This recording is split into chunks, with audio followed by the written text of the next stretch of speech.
సమస్త జగములు రక్షించే సకల జ్ఞానమూర్తి, ఎవరింట తాను కొలువుండునో కలుగును వారికి కీర్తి. సకల సంపదల మూలము సుమనోహరి లక్ష్మి, శ్రీ చక్రవాసిని మాత శ్రీ విష్ణు ధర్మ పత్ని.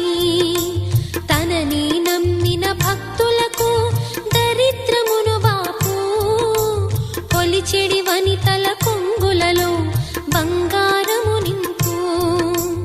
అష్టలక్ష్ముల రూపున అవతారం దాల్చినది, కష్టములను తొలగించగా భూమిలో వెలసినది. లక్ష్మీదేవి కథ, శ్రీ లక్ష్మీదేవి కథ, లక్ష్మీదేవి కథ,